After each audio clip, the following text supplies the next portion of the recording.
Bonsoir mesdames, messieurs, bienvenue à Perspective. C'est aujourd'hui la Saint-Georges, la fête de notre nouveau pape.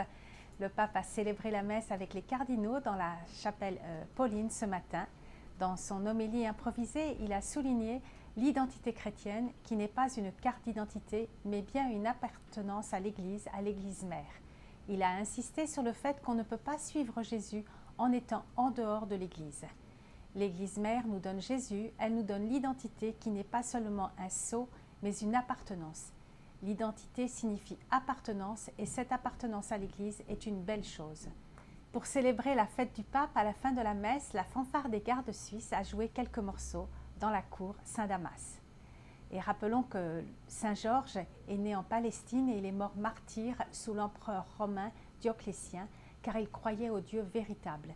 Il est célébré aussi chez les chrétiens orientaux et à ce sujet, au pays, les chrétiens grecs catholiques roumains ont un nouvel évêque, Monseigneur John Michael Botin. En effet, le pape François a étendu la juridiction du diocèse de Saint-Georges le Martyr de Canton en Ohio, au Canada, où il y a deux paroisses, l'une à Montréal et l'autre à Toronto. Monseigneur John Michael Botin va donc faire partie de la conférence des évêques catholiques du Canada. Et en Syrie, deux évêques d'Alep ont été enlevés hier. Monseigneur Yohanna Ibrahim de l'église syrienne orthodoxe et Monseigneur Boulos Yazigi de l'église grecque orthodoxe. Le directeur de la salle de presse du Vatican a déclaré que cet enlèvement des deux évêques et l'assassinat de leur chauffeur, qui accomplissait une mission humanitaire, confirme la situation dramatique des communautés chrétiennes syriennes. Le père Lombardi souligne que le pape suit ces événements avec attention et prie pour la libération des deux évêques enlevés et pour la paix et la réconciliation en Syrie. Un appel a été aussi lancé par la communauté Saint-Egidio pour la libération des deux évêques.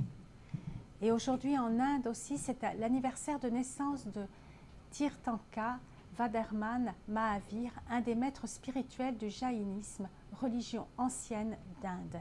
Le cardinal Jean-Louis Torrent, président du Conseil pontifical pour le dialogue interreligieux, a adressé un message intitulé « Chrétiens et jaïns se prennent par la main pour promouvoir la famille comme vivier nourricier de paix ». Le message dans son intégralité se trouve sur le site de la CECC.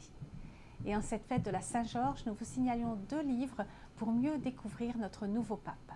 Le premier, « Seul l'amour nous sauvera », préfacé par le cardinal 23, archevêque de Paris, est un recueil de textes et de paroles du cardinal Bergoglio, qui a été archevêque de Buenos Aires en Argentine pendant 15 ans et président de la conférence épiscopale d'Argentine.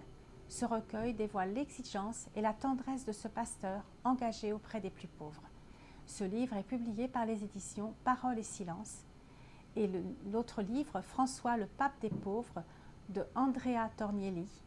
C'est une autre biographie pour connaître d'autres facettes du pape. Elle est écrite par un vaticaniste italien. Cet ouvrage permet de mieux comprendre la personnalité complexe de ce pape.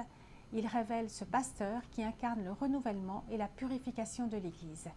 Cette biographie va sortir à la fin du mois chez Novalis. Et restez avec nous pour un nouvel épisode des Échos du Vatican avec Charles Le Bourgeois. Bonne fête de la Saint-Georges.